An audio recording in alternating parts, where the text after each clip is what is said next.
Thanks for coming. Thanks for inviting us here. Our project is called Everyday Rebellion. It's a cross-media project and cinema documentary about non-violent methods of protest and civil disobedience in modern times, but also in older times. Wait a little bit. Oh, cool. Okay, we got it. Cool, brother. So, wie schauen wir aus? So, at least the title is on the screen. More. Okay. Okay. Thanks. So, let's go forward. Our goal is to present love, and our motto is democracy is like love. You have to do it every day, sometimes on the streets. The idea is to gather methods of nonviolent protest and civil disobedience and technology-supported protest methods seen through the Arabian and Iranian uprising, but also recent protests in the West, like Occupy movement and the 15M movement in Spain, but also newer movements that are upcoming. There is a little teaser that we can show you. We took it out of the presentation because it always crashed the presentation. Yes. So, 5 minutes. Presentation. Okay, we give you the images say more than words, maybe especially in our case. So we show you the teaser. So better not look at us. Which is on the screen. Which is actually really a teaser from research material internal. It was actually not supposed to be shown, but we show you now. So think of this as a favor. We also do it for you. We can have a little nap to cure our jet lag. That's why it's so long. Can we turn down the light a little bit, maybe? Okay. We have still some minutes. Yeah. So have a. Is the light already turned on, or is there somebody? Anyway, we play it now. Okay. 4, 3. You have no idea how this country really works, and you don't care. Why would you want to tear it down?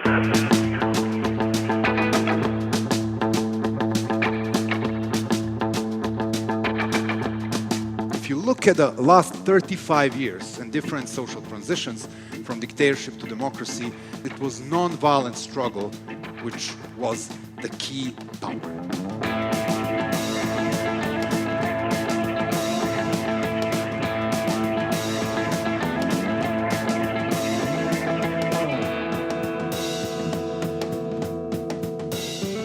I come from a continent that is known to be characterized by violence. You can't achieve peace using violent methods.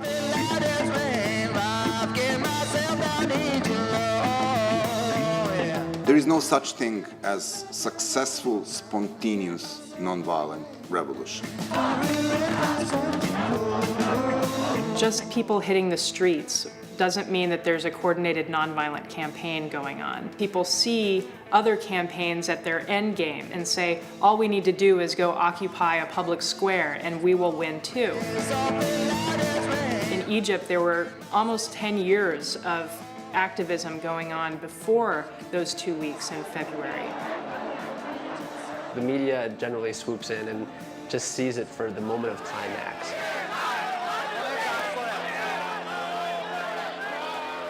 Police brutality almost always works in the favor of the protest movement.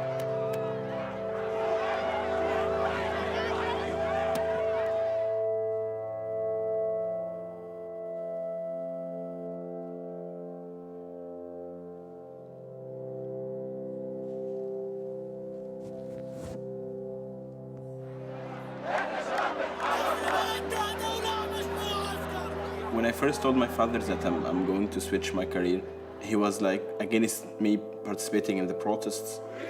I told him that that's what I'm passionate for and I will follow my passion. He asked me once, frankly, why you're doing that? Why you're taking the risk? I told him that because you didn't do that in the 70s.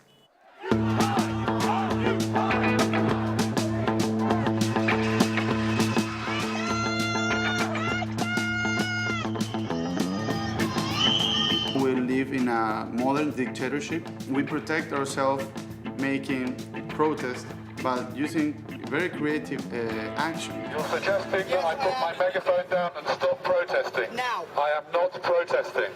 I am just speaking through a megaphone, and what I do is give people like you hugs. What you need is a hug. The good thing of non-violent activities is you always have fun. And if you have fun, people will support you because they're enjoying what they're doing. When you use humor, people start stopping having fear from the dictator. We put this T-shirt in the water and we washed it. We said, this Umar al-Bashir, he's dirty, we need to clean the city, we need to clean Sudan, we need new faces. I think there's been more than one time in history when clowns have brought down governments. It's classic David versus Goliath. Small one wins. If it's only 10 of us, we'll of course call for a million. Maybe we... Computer is still sleeping. Also jet lag. Actually, this never happened, but I'm sure you think it always happens, but this never happened before. Yeah. We tell this time. always. Wait, no, it's not over yet. Keep the lights down low. We still have 12 minutes, guys. It's classic David. Sorry? I think there's been more than one time in history when clowns have brought down governments. It's classic David versus Goliath. Small one wins. If it's only 10 of us, we'll of course call for a million. Maybe we can do graffiti, he wanted to say. Yeah, maybe we can do live dubbing. And then people will start following you and everybody will think you have a great movement. And everybody takes this idea that, oh, there is a movement, they're everywhere. And then, people start joining you. The enthusiasm that people... The enthusiasm, he wanted to say. But I help him a little bit. This is New York, it's still sleeping. You could see it occupied. And if they have to kill me to shut me up, it's going to make 20 other people step up that aren't stepping up now. That's what nonviolence can do. You are promoting freedom, but in a non-violent way, with music, with art, using these techniques. It's so difficult to the regime to attack.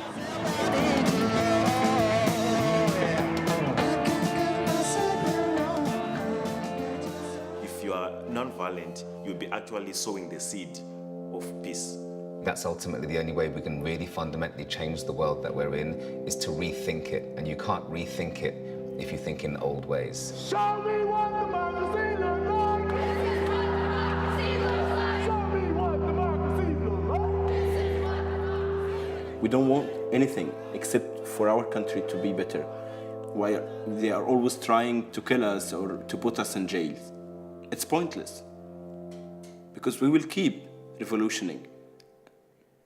We will never stop.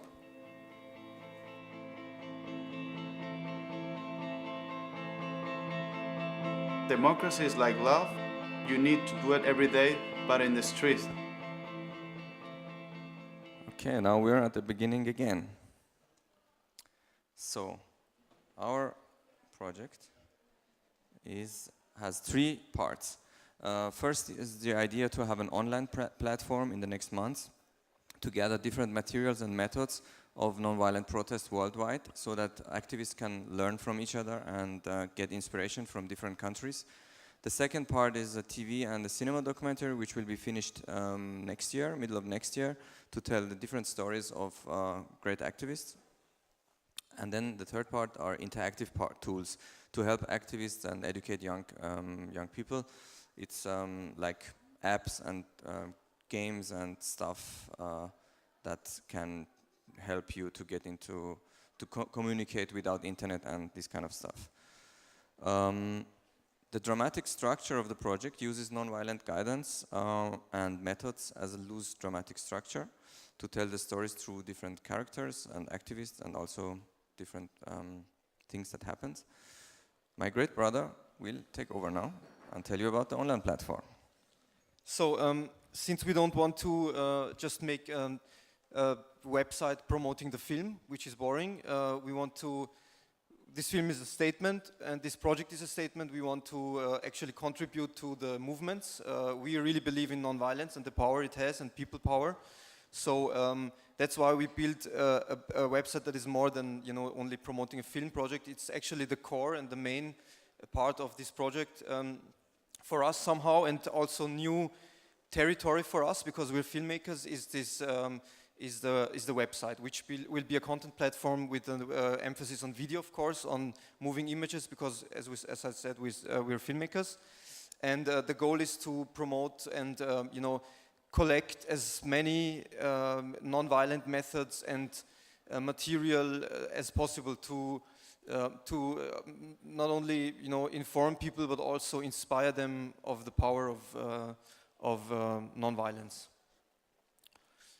Over the past years, we have actually collected a lot of material from different people, from different sources, from the web. The project originally initiated with the 2009 presidential elections in Iran, where we took off, and at this point it's 3 years gone, so we have a lot of material gathered, and the focus is not building some kind of archive, but to use this material we gathered and really spread it. So we see this thing as a content hub also to spread the material and have people see the things. And as you can read here by yourself, I'm sure you can read. I can't say it. It's the audio files and images and tweets and everything. We also secret material that was not supposed to be shown, and things like this to build. We gather all this stuff to build a really comprehensive, like online record of global nonviolence, and also of course human rights violations, because it's important to just capture what happens so people can see it and people can do something against it. We will probably, and we are right now in the status of building this website. Now we have a blog online, and it's really you can get a lot of information there. And we're building the real website now, which is also has a different innovative ways as we think. Probably maybe people see it otherwise, but ways to somehow visualize what happens around the world.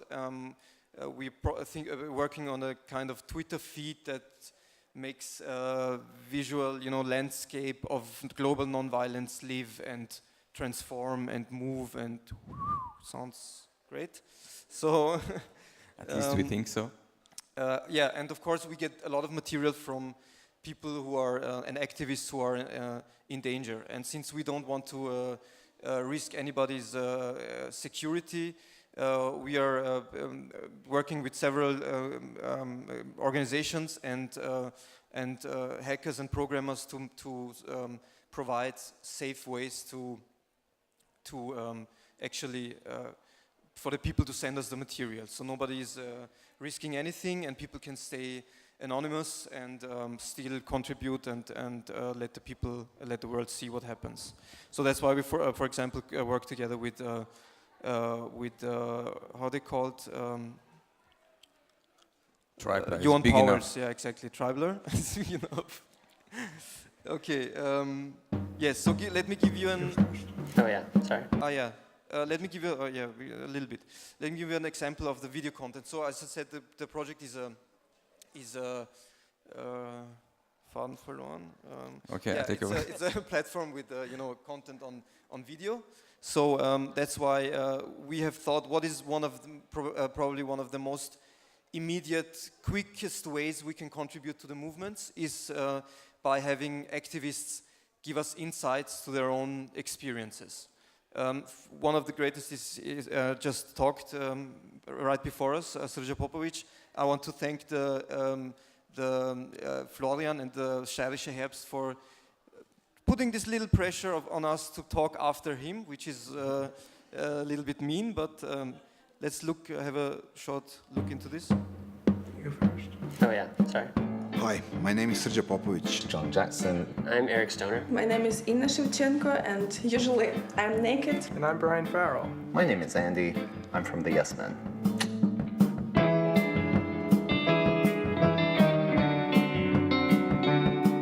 Welcome to the cross-media project, Everyday Rebellion. This is Everyday Rebellion. This is Everyday Rebellion. This is Everyday Rebellion. I'm interested in strange ways that people fight the power. I'm a member of Ukrainian women's movement, Femin. I am an executive director of Center for Applied Nonviolent Action and Strategies. We're with Waging Nonviolence. We'll try to give you useful tips which may help you to change your life, increase your struggle, and hopefully change your future. If you're attacking a very powerful corporation or even a very powerful government, you're very likely to win if you're very funny. Sometimes it's really cool to be ridiculously, absurdly loyal to the people that you are fighting against. Okay, let's talk about feminism. I think everyone would agree with me that classical feminism already died. If you excuse me, it's kind of impotent. You can't overthrow the system in one night. You need to build slowly. You need to have small, concrete goals that are accomplishable so that people in the movement feel like they're progressing towards something. What am I saying? Millions are now living in freedom because they learn how to break the habits of obedience. Feminists should be in the streets. Feminists should be in action. But they went out onto the streets and they protested in support of the secret police. And they demanded that the secret police get the same rights as everyone else and that the secret police should only work 35 hours a week. So the reason not to fear being sued is that you will not be sued. So if everybody sees what you're doing is funny, and you're obviously not very powerful, your powerful opponent has nothing to gain by attacking you. They'll just look stupid in the media. Well, you say, okay, you know, every country is specific, and of course every struggle is specific, and it really is, because every single movement brings so many new tactics and so many specific things to this science. But there have been several cases in which works. Women, if you want to be free, if you want to be independent, just go out, undress, and win. This is a new way for feminism. It helped Gandhi struggle against the very oppressive and superior colonial. We have something in filmmaking called cliffhanger. We have another talk after this, longer talk. We show new material, just recent material from Occupy and the rest of this. If you want to join us, please. Where is it's it? a white cube, it's called, yeah? White box. White box. So, I stop this and continue. We have also another series that we do. Stop, buddy. اخترنا الاسم طبعا called Generation Revolution. It's also an Just online. to finish the content platform, I know you're keen on stopping this, but give me 5 minutes. It's okay, So, you've got time. this was an example. We have many special series, and also one of the points why we do this video content platform is we shoot so many hours. I don't know how many hours we have. I've stopped counting them because it's ridiculous. And the film is gonna have like 120 minutes. So what do you do with all this material? People need to see it. It's important. So many great activists, and that's why we also have this platform. We want to, still put this material out and have people see the stuff. That's one of the great advantages of the internet. The internet, okay. Generation Revolution is a 10-part monthly web series that we have together with the stuff that you saw, the tips. This will go on. We plan to have every week a tip from an activist. About the documentary, we can talk later in the next talk. I will not talk a lot about it now. We hope it's going to be good. Stop. Go. So humor and art will be very important in the whole film. That I don't have to talk about anymore after Srđan Popović. You look at the pictures and everything is clear. Yeah, apps and games. Yeah, okay, so very quickly, we're working on this educational desktop game for Everyday Rebellion, where you can, which is like a playful guide through nonviolence. We try to switch, turn around every convention of usual 3D, of usual games. Like, for example, usually in ego shooters you have to kill everybody. In this case, if you kill somebody, you lose. You have to kiss everyone. Kiss them. And make love. No, it's maybe too much, but don't use violence. So this is a very, could be a very, nice and playful way to, turn the usual conventions of the game industry around and have people learn something about non-violence. And the second thing is the FAQ System Downfall app, which will be a kind of downloadable application for iOS and Android to, with very concrete and praktisch, I don't know what this is in English, tips on practical tips on how you can, for example, how you can cope with tear gas, how you can react on the police shutting your ways down, your marches, like direct action, which is the most important thing in non-violence tips. So yes. And how you can communicate without internet, and we are working with technicians and software developers who are providing, working on special methods to create networks without internet, like internet in a suitcase, and also to give us a program, an app for us where people can share their material without being tracked back. So we have some other strategies. We can talk to you later. Just yeah. Okay, we have great stories still to tell. So come to the next presentation at some other point. Box, anything. Yeah. And we tell you everything else you want to know, and we have great material to show you. So don't forget to check our Facebook site, Everyday Rebellion, and tweet Everyday Rebel. We thank you very much. And can I do this? Thank you very much. Do it properly. Do it properly. I love doing this. And thank you, Sergio, for everything, and also as you said, the Femin girls. The two Shevchenkos are also in the room. Thank you for your support. Let's go to the next room.